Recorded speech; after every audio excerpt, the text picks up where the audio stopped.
Alléluia.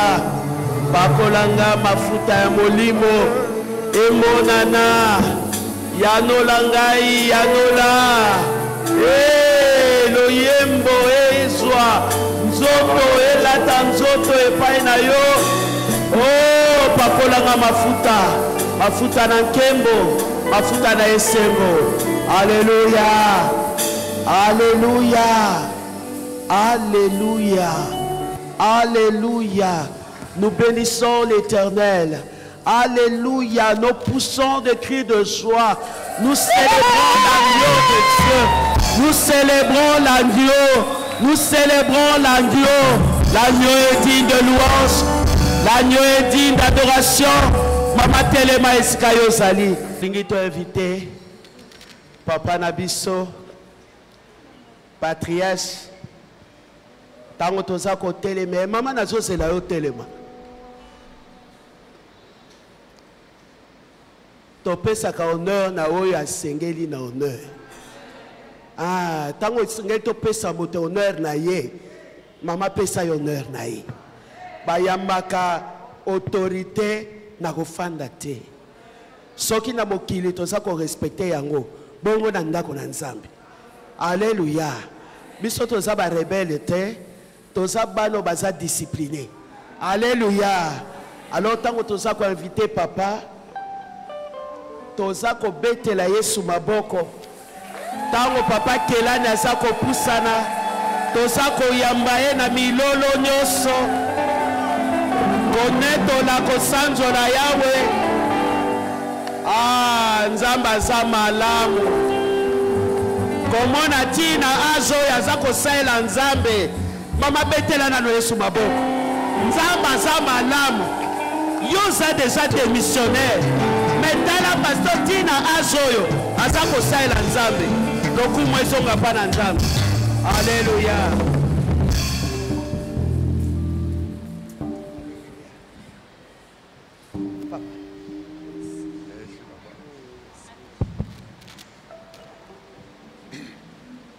Torobi amen.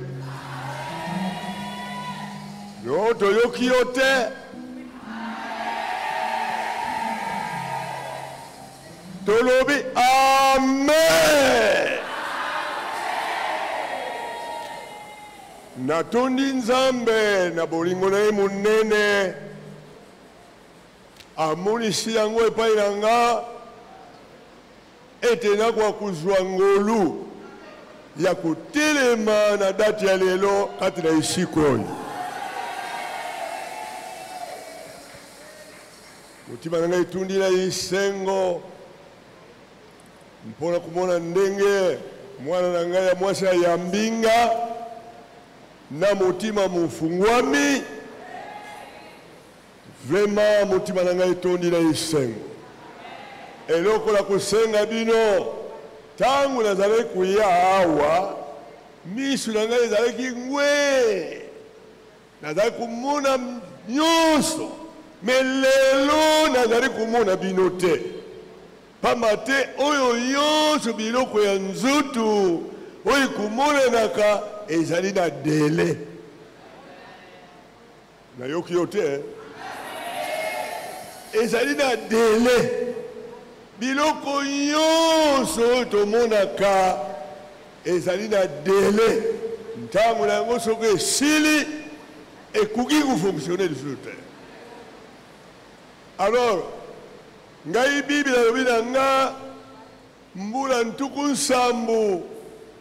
Alors soki okumi na yango oleki na yango plutôt okumi na rang ya robiste. Mais quand soko kumina raya robiste ezali kulubete okoti na vi mususu ya mpasi mpebolozi po kuma na 80.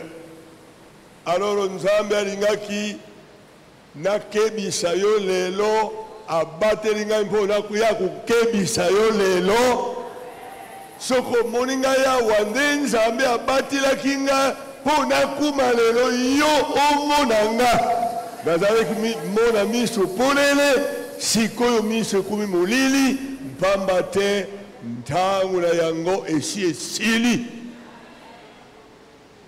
naza koloba maloba makasi toute chose visible a un délai nyonso emonanaka ezali na délai alors ngai misu ntango nakei na munganga alobi no tu n'es pas malade mais tu es vieilli misu alembi na ye soki olobi ete bapasula yango na mwa makasi oyo oza kosala kotelema okomona lisusu te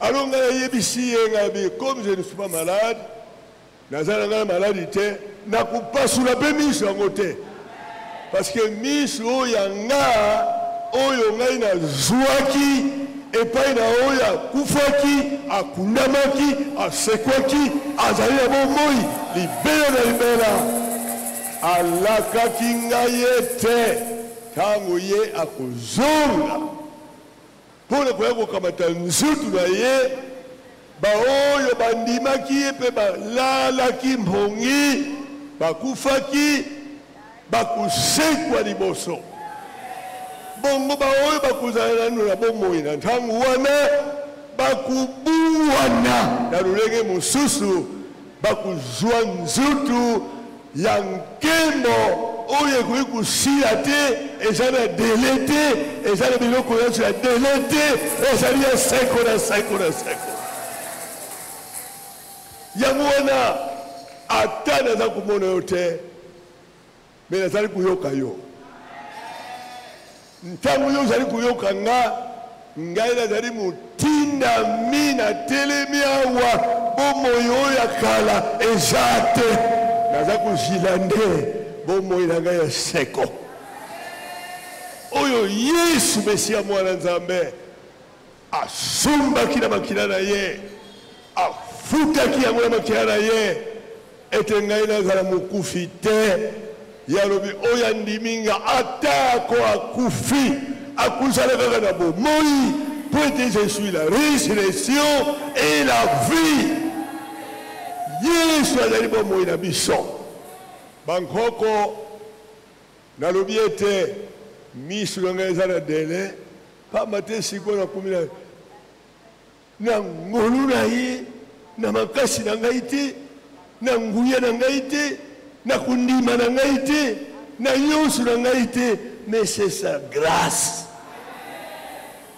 mpo nayebisa bankoko tobeta ndulu te mpo na nzutu oyo ezali na dele loba amen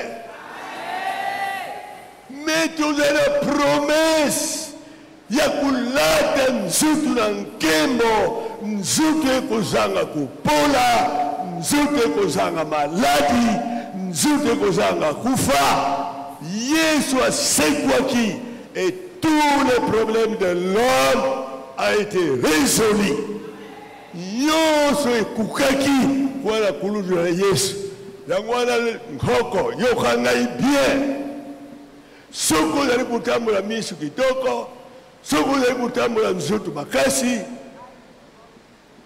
oyeba ete ntango na yango soki esili nzambe abongisili yo nzutu na nkembo mingi balingi te balingi kaka bakata nkisi po ete avanda kaka na nzutu oyo me ata okati ata osali ndenge nini toute chose visible a un délai ozala nganga nkisi ozala ndoki ozala soki nani nzambe oyo asalaki yo alobaki awa yo tosi maloba na ngai te okozonga na putulu esika ngai nazwaki yo bana ngai nazali nkoko nazali papa te nkoko 93 ans d'âge.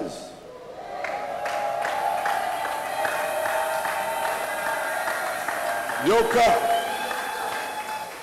Kusala ola nini te me omonete nkoko atelemi mpona kulubana nga vraiment ngai fona zwa likanisi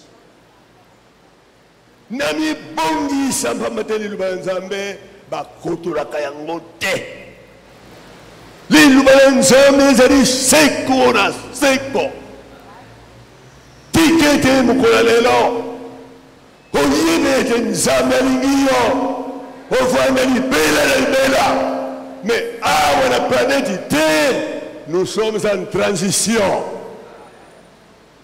tozali na transition awa oloba non oloba oui oloba ndenge nini nous sommes en transition tout se préparer pour kokota na nzuki oyo ya nkembo tikali luba oyo abutami kubutami ya sika elendisa kundima na ye oyo atiki masumu oyo azali kushira yesu elendisa kundima na ye pamba te ezali liloba ezali mpona kuedifie mutu nani oyo andimeli kristo yesu lokula nkolo mpe mobikisi na ye lelo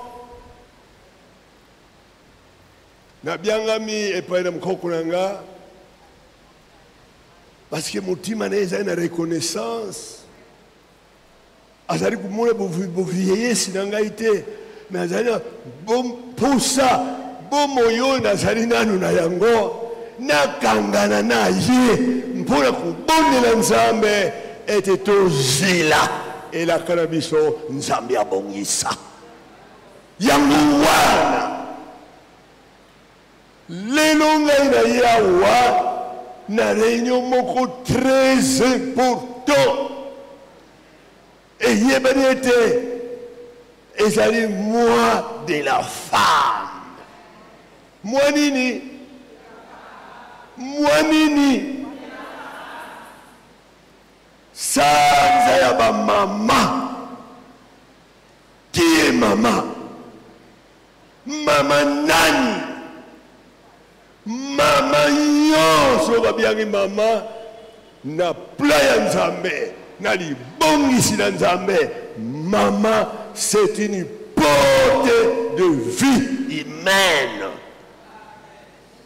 yoka ngai malamu mama nyonso azali porte ya vie oyo ngai na yo tolati soki okoti na libumu ya mama te okoki kotelema awa na planète oyo te ozala roi ozala président ozala nani biso nyonso tobotami kokuma na planète oyo na nzela na mama mama c'est la porte de la vie humaine ndenge nzambe azali mosalisi ntango asali muntu ya liboso abimaki na planète bible alobi ete nzambe akamataki putulu abumbi yango ntango abumbi putulu wana ya mabele nde afuli na mabele wana asali fu mpema ekoti na mabele muntu atelemi nzutu wana mabele pamba etelemi pamba te ekoti mpema na nzambe aloki ntango muntu abimaki azalaki mobali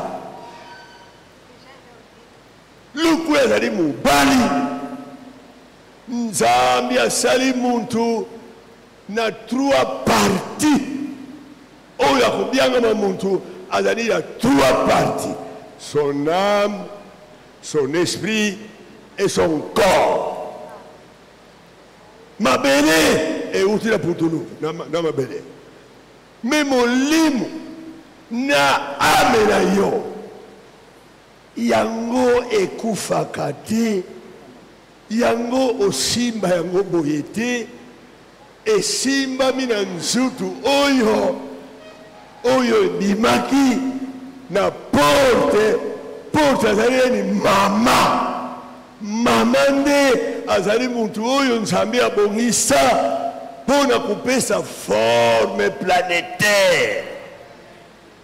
Okoki kuna forme planétaire te soki mama apesi yo yango te. Lolenge Nzambe abongisa. Yango wana yoka ngai mwa muke parce que lelo nalingi kaka koloba te, mais je veux prier. Libondeli oyo ngana kobondela elungula yo na kati ya minioko, na kati ya busoto, na kati ya misala mabe, ete obiangama mwana na Nzambe oyo aleki likolo. Mama apesi ngai nzutu, me bili alobi na nga mama na ye na ngai tobimaki esika na mpema. Nzambe azali na nzutu oyo te visiblement te. Nzambe azali spirituel, okwa kusimba Nzambe te. Alors que biso ngai na yo tobimi kati na ye, Bible alobi ete afulaki na mabele. Mpe mabele ezwi moyen ya kupumbwa, moyen ya kusote, parce que ekoti na mpema wana yango ekotambolisa mabele oyo ete otosa Nzambe, okumisaka Nzambe na biloko nyonso yasalelaki yo muntu, obangaka Nzambe po ete ye aza na nguya ya kuzungisa yo putulu. Alors que Nzambe alingi yo muntu obukami na mama c'est la porte de la vie humaine. Nzambe azali na nzutu te, ye azali molimo ya seko, me biso molimo oyo etamwisaka nzutu oyo ekoki kuvanda na nzutu oyo libela te. Yango wana kufa eyaki, kufa eye mpona kozanga botosi epai na Nzambe. Me Nzambe azali koloba na biso na maloba na ye, alingaki muntu, pamba te muntu asalami epai na Nzambe na elilingi na ye moko, na ressemblance ya ye moko.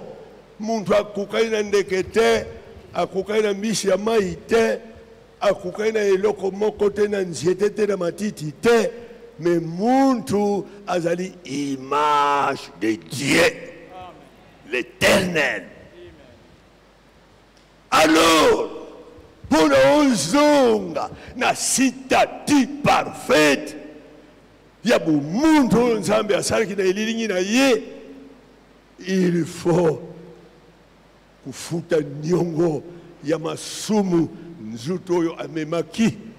Yango wana Kristo Yesu mwana na Nzambe oyo Nzambe tata alobaki na Satana ntango akosaki mama, alobi yo bebisi libutu oyo kumema mwasi, banda lelo oyeba yango ete mwasi oyo bebisi libuta na ye akubuta mwana ye akubuta yo. Satana okosala tout po ete odetourne ye azala makanisi na yo, okokuka te.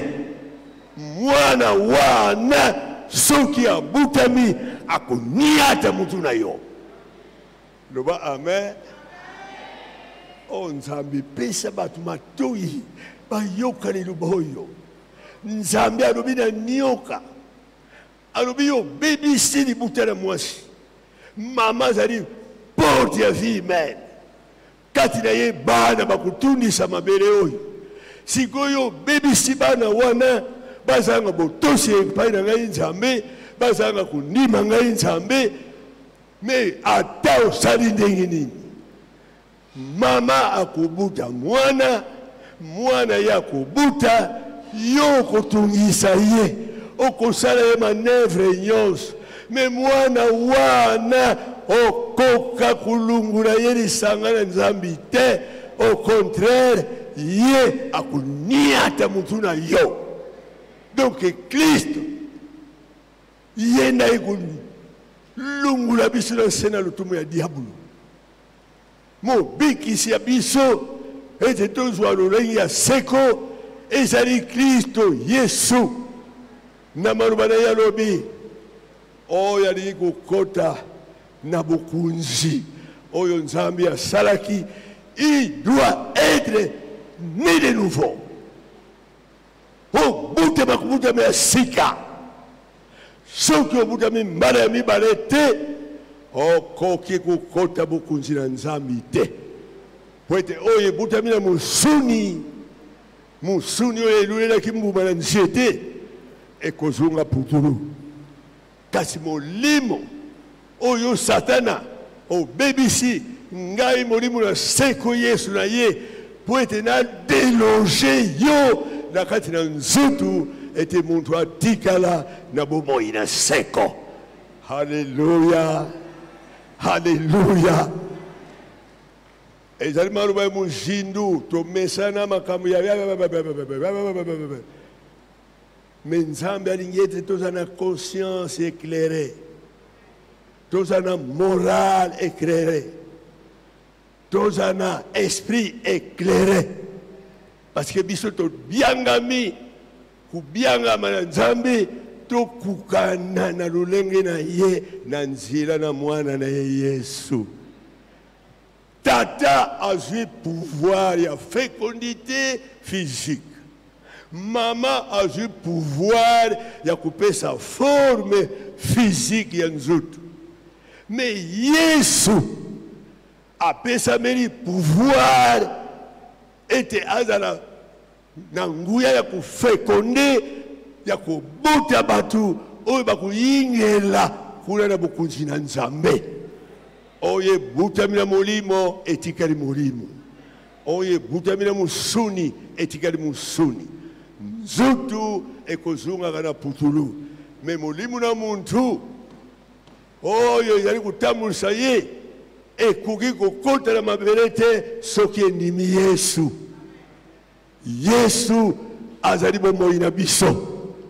Kati na ye tozwi ezaleli ya sika. Oyo Satana akoki kozwa te parce que Satana babota ye na mama te okoka kosimba Satana te, c'est un mauvais esprit.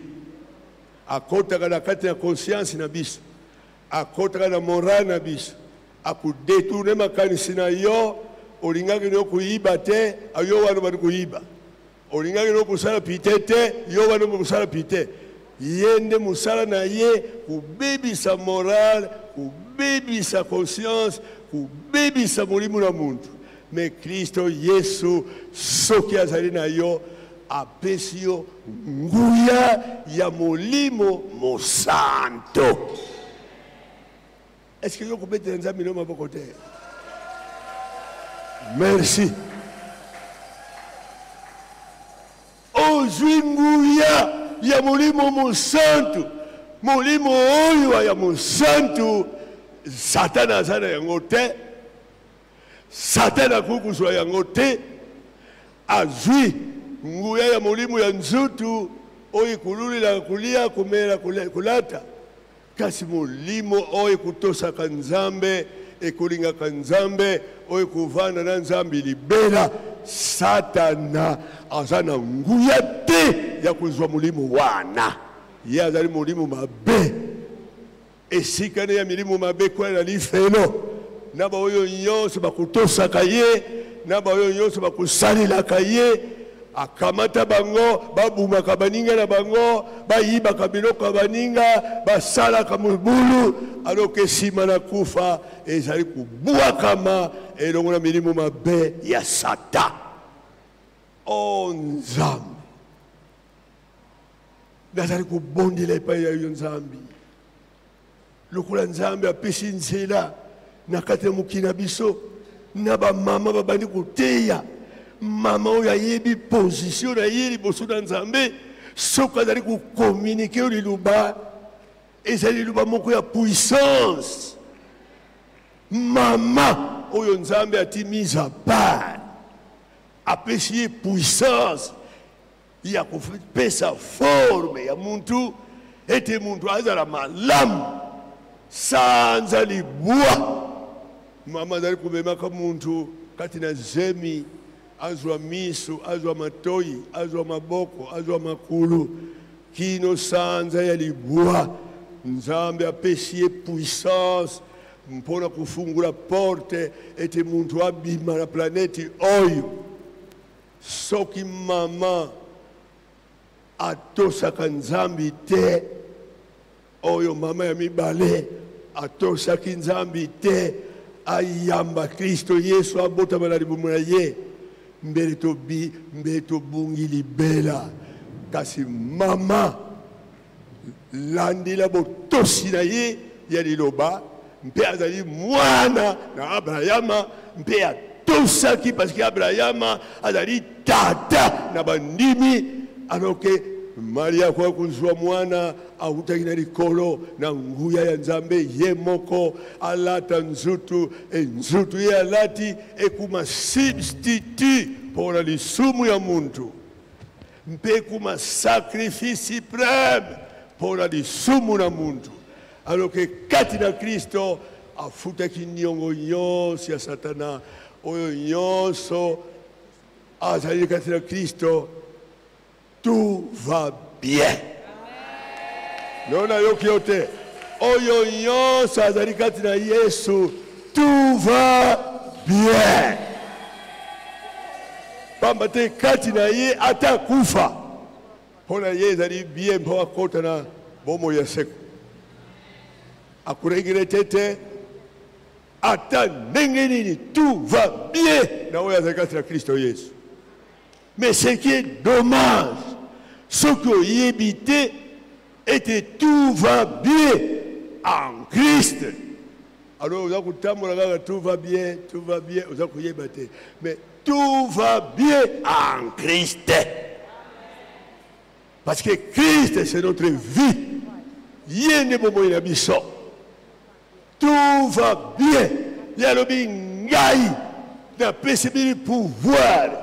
Ya kupesa bomo ya seko na mutu nani oya ndimeri nga akamati bayekuli oyo babutamina masumu batosili lubala nzambe babunguli mitema bakumi ba disciple pona kumekula Yesu ete balanda lulenge Yesu azali kusala mpe bizale na bango ebungwanaki batu nyonso bamonaki bango babyangi bango ba Kristo. Les chrétiens. Chrétiens, c'est-à-dire, au lati lulenge na Christ. Misala na yo ekeseni na muntu oyo ya masumu. Chrétien, azali muntu oyo abuka mimbala ya mibale kati na kundima na ye. Abanga kaliwa te, alukaka bankisi te, alukaka kindoki te, alukaka nini te, azali kuzila elaka na tata. Oh, hallelujah! Maluba makasi mingi. Mais malamu maluba yisa makasi. Parce que biloko yo surtout ezali lokwema yoto ya bana wo ezali bien soki bana bazana santé. Mais la vie éternelle se trouve en Christ seul. Ozana mwana nzambi ozana bomo ya seko. Ozami mwana na nzambe okukupumbwa quelque temps dele soki esili ozali suna yelo côté après la mort c'est le jugement.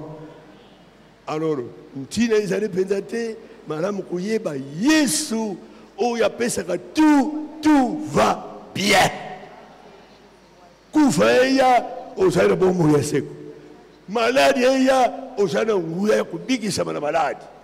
Mirimu mabeya ozana nguya ya kuchasser mirimu mabe. Parce que Yesu a pesa ki puissance na ba yekuina ye pour la benga na milimu mabe mpona kotia maboko na nkumu na ye ete bato ya maladi babikisama. Alors que kati na Kristo nous avons tout pouvoir. Yesu alobi tout pouvoir m'a été donné. Mpona kolungwa na likolo mpe na nse tout pouvoir m'a été donné. Kati na Kristo tozali plus que vainqueur. Mais soki oza na Yesu te, Satan azali koseka yo parce que akokanga yo na biloko ya kolia ezali malamu, mais kobatela nzutu na yo te ekosunga mwa moke baorganisme ya nzutu quelque temps. Soki miniti wana esili balakisi yo tru esika libulu wana obwaka biloko nyonso yo liaki na kululela na kubuma batu na kuiba na kusala ni biloko nyonso yo yibaki obumelaki baninga osalaki ndenge nyonso tu otekaki nzutu na yo mpona kozwa mbongo biloko nyonso oyo otiaki na libumu awa. Après ntongo nyonso ifo mona libulu ekomami zero. Libulu wana ekomami zero. Ozala roi, ozala nani, tous les jours il faut mona libulu wana. Il faut mona libulu wana. Mais Yesu alobaki Satan ntango ye alobi na ye asala bikamwa mpwete atazanga kutosa tata. Yesu alobi l'homme créé à l'image de Dieu ne vivra pas du pain seulement, mais de toute parole qui sort dans la bouche de Dieu.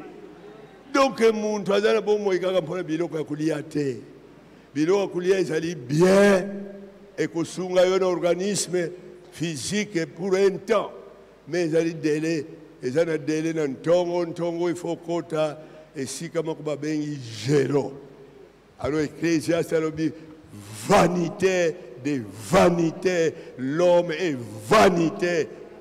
Parce que nyonso ya kokupesa lufundu ete ngalaliaka bien, ngalamelaka bien, nalataka bien, tout est vanité. Et pas na muntu nyonso eza na délai. Onzambi luba na nkoko na ngai moko awa abalula misu na ye na oyo Yesu osali kuna na ekuluzu ete azwa bolimbisi na masumu. Parce que kuzanga botosi nyonso oyo muntu akoki kosala c'est du péché. Yango nde lisumu. Ozali kutosa mama apekisi yo eloko boye, alors yo oke kosala yango. Alors mama akobeta yo mfimbu, awe akobeta yo mfimbu akorige yo po ete osala yango lisusu te. Ndenge moko epai na Nzambe momentanément azali kopesa biso mfimbu mpo ete tokufa na masumu te, tobungula mitema, tokufa na lolenge na bomoi ya seko kati na Kristo Yesu. Mais kukufa lokola moyibi te, kukufa lokola mwasi ya pite te, kukufa lokola nganga nkisi te. Tikali wana yo olungwa na nzutu oyo na kati na bomoi oyo zwi na kundima kati na Kristo Yesu. Tika Nzambe a communiqué yo la vérité. Tika Nzambe vérité na ye kota kati na yo. Tous qui sont sensibles à la voix du Saint-Esprit, bazali kuyokanga. Mais ceux qui ont la voix du Saint-Esprit, vous avez la sensibilité. Yambobomo ina molimo te okotala ngai lokwa zoba. Et moi je suis pas zoba. Na zoba te na tinda mi pa na Nzambe kukebisa yo. Amen. Kokufa na masumu te. Oyo nyonso ezali kumona ezali passager. To yaki maboko mbamba tokozonga pe maboko mbamba. Kaka molimo na yo soki ezali na Yesu okozwa biloko nyonso bizano seko biloko nyonso ekozala na yo mpusa libela na libela na libela na libela kati na Kristo Yesu.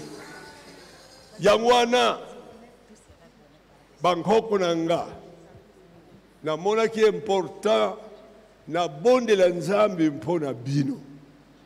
Parce que ce que la Bible, Nzambe a pesi mwana ne Kristo ba oyo balingi kukota kati na bombo ina seko alakisi bango mabondeli. Boza kuyoke? Alakisi bango kubondela. Kubondela oyo Yesu alakisaki muntu soki osangani na molimo na Kristo na kati na libondeli wana ezali kokangisa yo elongo na Nzambi Tata oyo asalaki yo. Yango wana Biblia azali kuluba ete Nzambe azali kuluka oyo bazali kubondela ye na molimo mpe na solo. Na makelele ya mbamba te, me obondela Nzambe na yo oyo yo yebi ete ye azali bozalisi na yo, obondele na molimo mpe na solo. Alors Nzambe akuyoka mpe akuzungisila yo eyano. Biblia alobi ete mwana nani soki tata na ye bazali kusenga ye mbisi ya mai akende kokamata nyoka apesa mwana bobondelaka bozwaka te parce que ndenge boza kobondela ezali malamu te. Nzambe aza kuyoka te, ayokaka mongongo na bato ya masumu te, me muntu azali mwasa andimi Yesu azubolimbisa masumu libondeli na ye ekumi libondeli ya molimo mpe ya solo. Lubame tika Nzambe asala kati na lisanga oyo awa ebyangami lisanga ebyangami parole de vie. Parole de vie. Liluba na bomoi c'est Christ. Liluba na bomoi c'est Christ. Yende alataki nzutu. Yende liluba na bomoi. Yende mama botaki. Kati na lizaleli na ye. Ba oyo yonso bakubila ye. Bakutambo na molili soko mokete. Me bakuzana moi kati na bomoi na bango. Yango wana nkoko mwasi talanga yao na bondeli yo banda lelo oyoki nkoko atelemi na faiblesse na ye ya nzutu esi ekumi kikarakasa kasi nde atelemi parce que mungu na Nzambe eza na kati alali kukebisa yo kotika nzutu na yo ezala mpona kosalelaka masumu te. Tika nzutu na yo obanda kusala misala na boyenge bene. Osepelisa Nzambe, osepelisa baboti na yo, osepelisa bana na yo, osepelisa bandeko na yo, kasi kuzala na motima oyetondi na banzube te. Pona kuzokisa kabaninga, kustiona kabaninga, kuyina kabaninga, oyo za kumikumisela ezali biloko moko temporaire, passagère, précaire et kuumela te lobi oke kubwaka yango moyebi ya kutala yango lisusu eza te soko obwaki biloko otala yango lisusu te eloko oyo kobimisa ezali soyi okobwaka soyi me eloko ezalaki bien oyokaki yango nsunga kitoko me ezali eloko ya kuumela te. ezalaki eloko moko transitoire esali kaka transition na libumu obwaki yango lisu na mabele ebungwa lisu poussière me biso toza na dele mwa molai. Nzambe alingi ete okufa na masumu te nano okufi te ndima Yesu Mesiya soko ondimi ye masumu na yo malimbisami esoko masumu na yo malimbisami okoti na libuta na bana na Nzambe me soki oboyi Yesu okukuyana ndako ya Nzambe c'est bien mais le salut est individuel. Le salut est individuel. Awa biso to yangani tozali kuyoka en général liloba mais pour vivre la liloba chacun a sa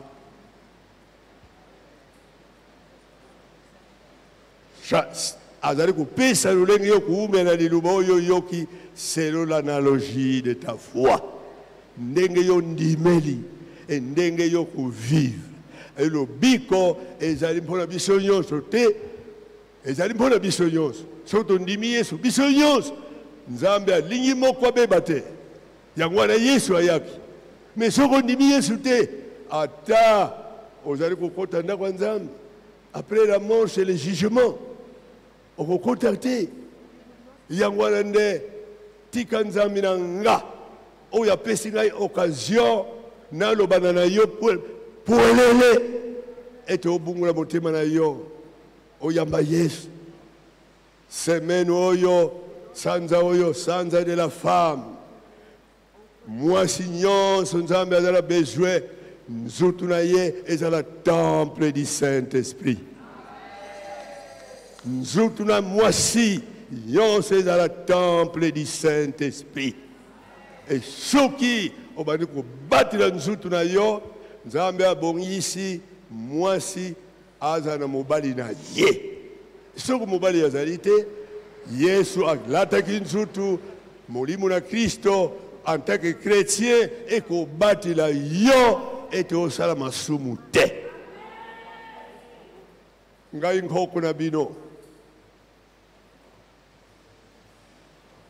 nazalaki na mama mama yebi ye tovandi na 26 280 000 minutes mais tobalani kati na Kristo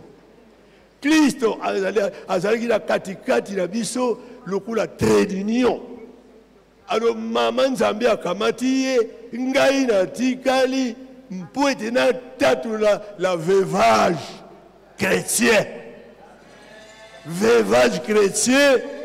ezali ke Yesu abwaki yo non veuvage chrétien Christ aza na yo ye azali jonker akozala na yo ete ozala vrai veuf ozala vrai veuve et soki ozali vrai veuve ozali mwasi na Nzambe soki ozali vrai veuf ozali mwasi na Nzambe parce que yo lingomba tokobalana na Kristo Yesu etikali moke yango wana Nzambe na nga afungula matoyi na yo kuyoka bobele mbunda kaka te mbunda ezali bien kasi ne maloba ce sont des semences incorruptibles soko ozwi maloba ezali semence éternelle ezali liloba na Nzambe ebati na bomoi na yo ata na mpasi ata na kufa soki semence éternelle eza na yo okufi libela te ozali kosekwa ozali na bomoi ya seko yango wana Nzambe arevele ngai libondeli oyo nazali kobondela mpona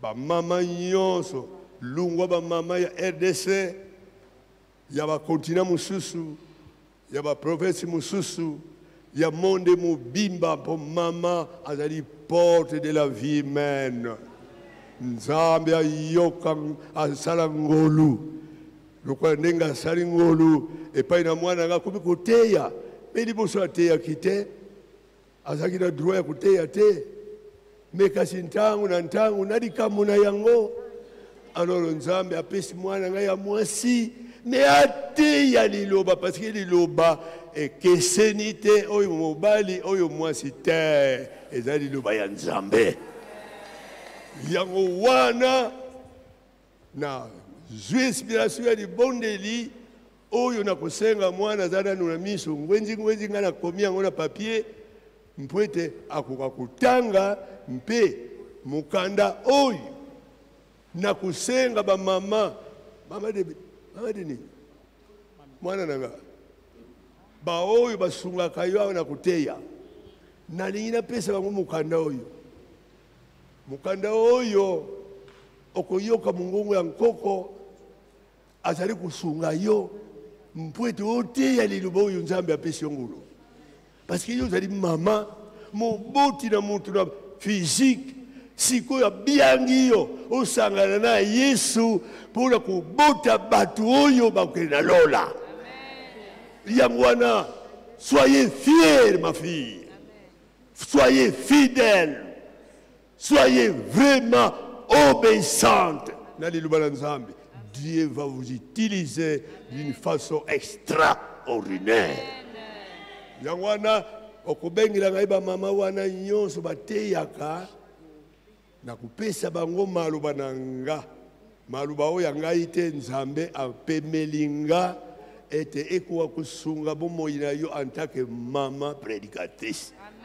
Nzambe asalila yo ozala biloba te kasi communiquer vie oyo yozwi epai na Yesu.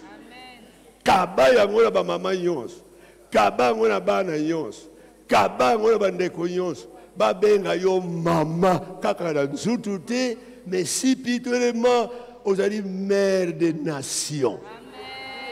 Nzambe asalila yo abianga ba oyo bakuta mindele ba mwindu baya kuyoka liloba na yo. Ozali capable ya kuteba américain, ozali capable ya kuteba européen, ozali capable ya kuteba nyonso parce que Nzambe a matisi yo na niveau ya munoko na ye. Tika Nzambe alungule kubanga, tika Nzambe alungule soni, tika Nzambe alungule bulembu.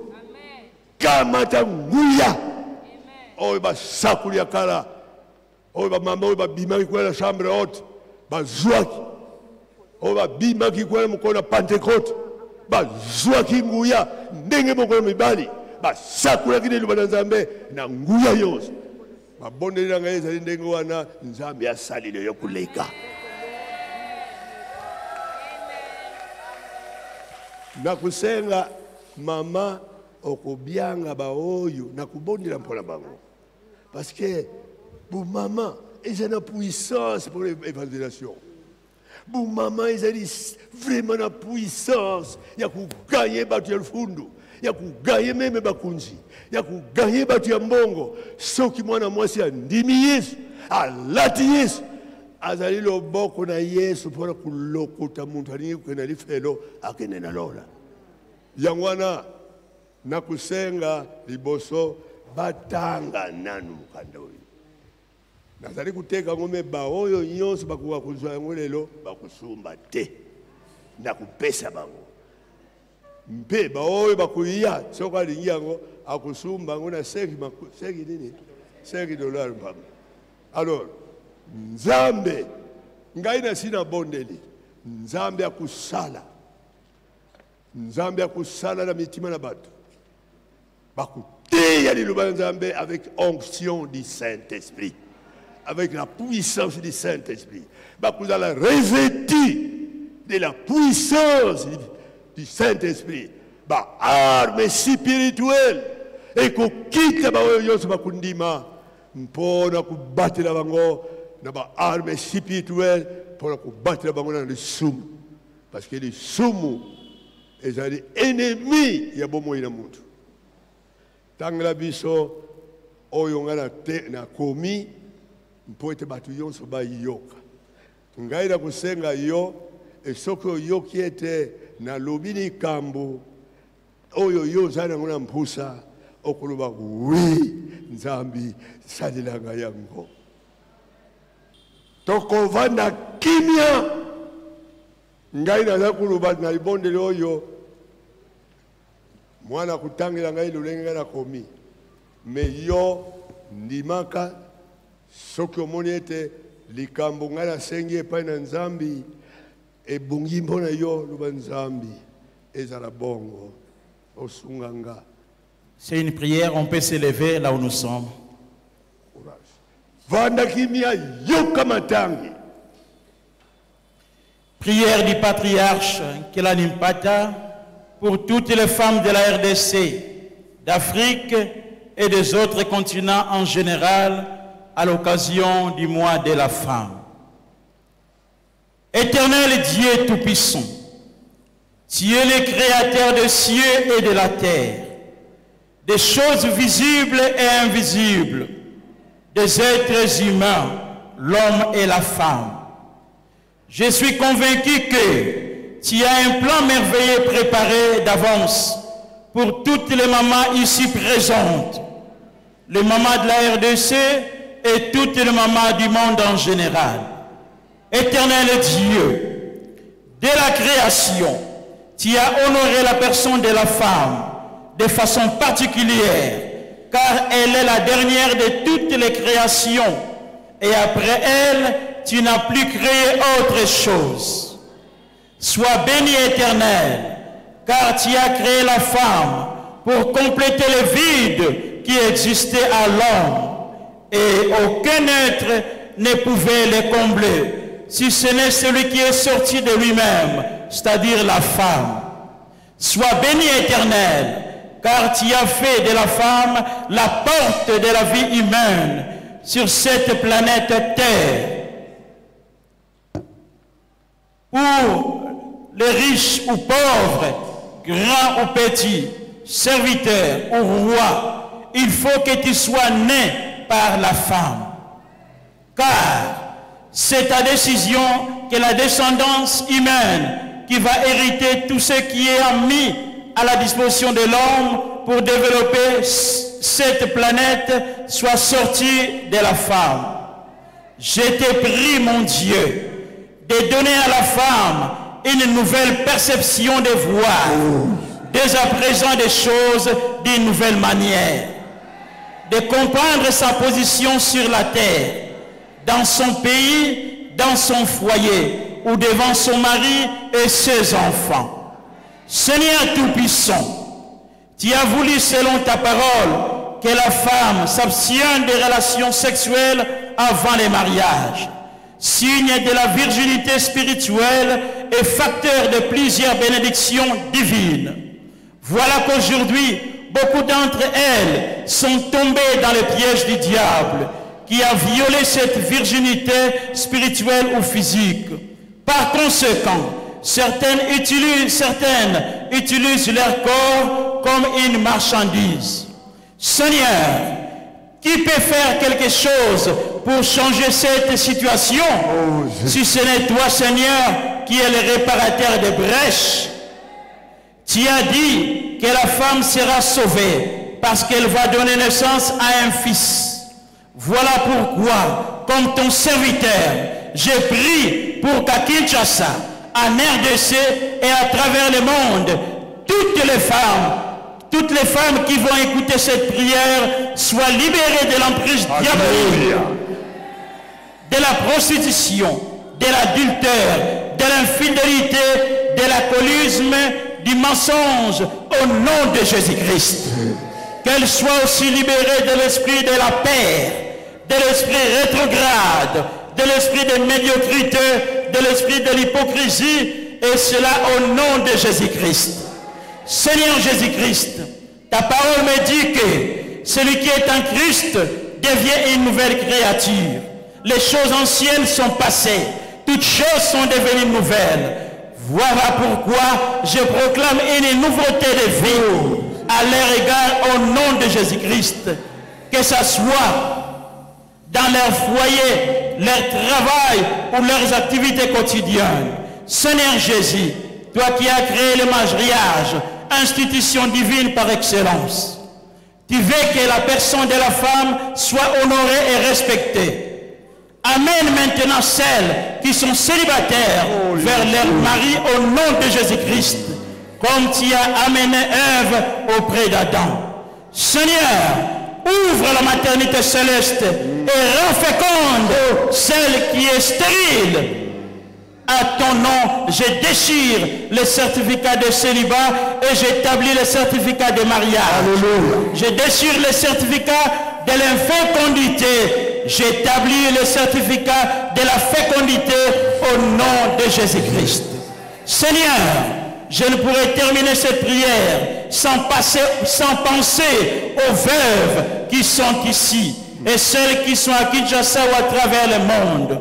Toi, le mari de veuves et le père des orphelins, entre en action dans leur vie. Protège celle qui veut se conserver pire pour toi contre toutes les ruses et séductions du diable. Pour celle qui veut se marier, je te prie, Seigneur, qu'il trouve du repos dans la maison d'un mari qui va lui rendre le sourire perdu. Oh Jésus. Qui va lui rendre le sourire perdu. Et que cela soit dans le Seigneur si elle est une chrétienne née de nouveau, comme dit la Bible. Et enfin, Seigneur, j'ai prié pour toutes les femmes élevées en dignité dans le pays et à travers le monde. Je pense à la maman présidente de la République, aux femmes ministres et aux cadres du pays. Qu'elles soient remplies de sagesse, comme dit la Bible. Une femme sage bâtit sa maison, qu'elle bâtisse notre maison à tous, qui est la RDC. Pour terminer, Seigneur, je laisse entre tes mains, toutes les femmes pasteurs et les mamans pasteurs. Elles sont ouvrières, elles travaillent dans ton œuvre. Vois leurs difficultés et leurs faiblesses, car elles ont aussi des problèmes qu'elles ne peuvent dire à d'autres personnes. Je te prie, Seigneur, de prêter attention à leur situation pour que le diable n'ait pas avantage dans leur ministère ou dans leur couple.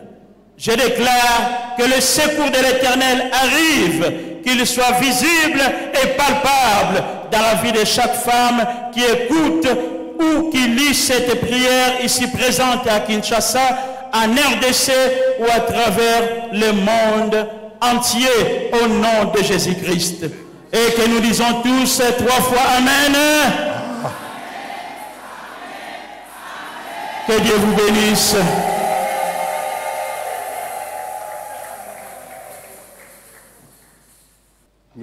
Nasengi bino nyonso botelemi.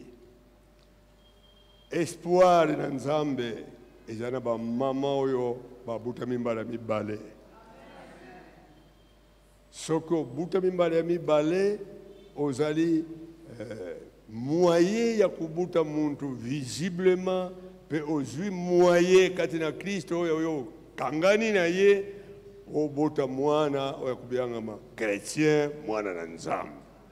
Et c'est pourquoi nakubondela Nzambe ete yo mama musali na Nzambe otelemi awa tikete oyo ngai na zwi epai na nkolo nazali kopesa yo yango ete Nzambe asalela yo na niveau ya kundima na yo selon l'analogie de ta foi. Nzambe akusala ete obuta batu na bomo ya seko. Ozala une femme crédible, une femme fidèle, une femme vraiment obéissante dans la parole de Dieu. Nzambe asalila yo ozwa ba révélation ya sika katina bomo ina yo ozwa ba inspiration ya sika pona kutonga nzutu na Kristo oyebianga milingomba. Nzambe azali kulela ete ba mingi bakoki kusala kasi baibi oyo bakoki kusala te. Katina livre oyo okomona ba synthèse ya message ba synthèse ya message na ti awa ekosunga yo ba bref ba synthèse ya maluba na Nzambe na ti awa ekosunga yo mpona préparation ya ba enseignement na yo na kati na église na kati na famille et na kati na bisika nyonso parce que liloba na Nzambe ezali porté na muntu oyo andimi. Tika Nzambe asalila bino, Nzambe amonisa bino bozala ba fidèle epai na mibali na bino, epai na bana na bino, epai na église ba pasteur na bino. Bamona que vraiment c'est une femme née de nouveau, une femme crédible. Bâti confiance alors pour le développement de l'église.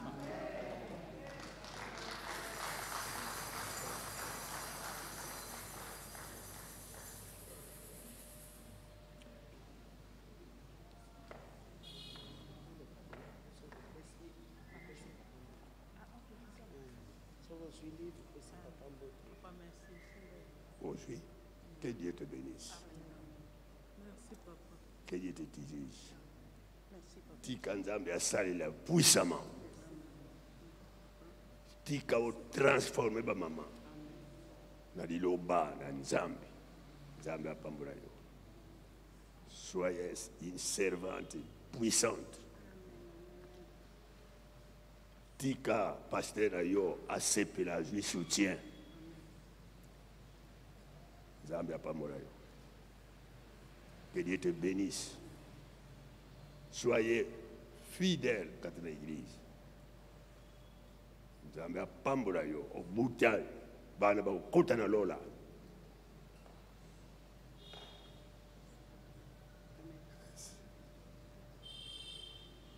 Que Dieu te bénisse, maman. Que Dieu te bénisse. Que Dieu te bénisse. Que Dieu te bénisse. Que Dieu te bénisse.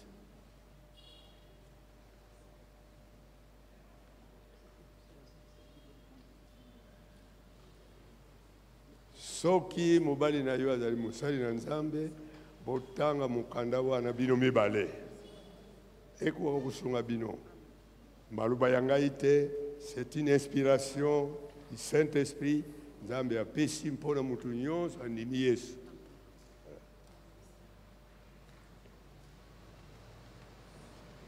Que Dieu vous bénisse.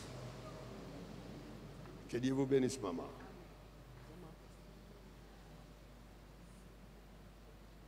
Nzambe asalile mama.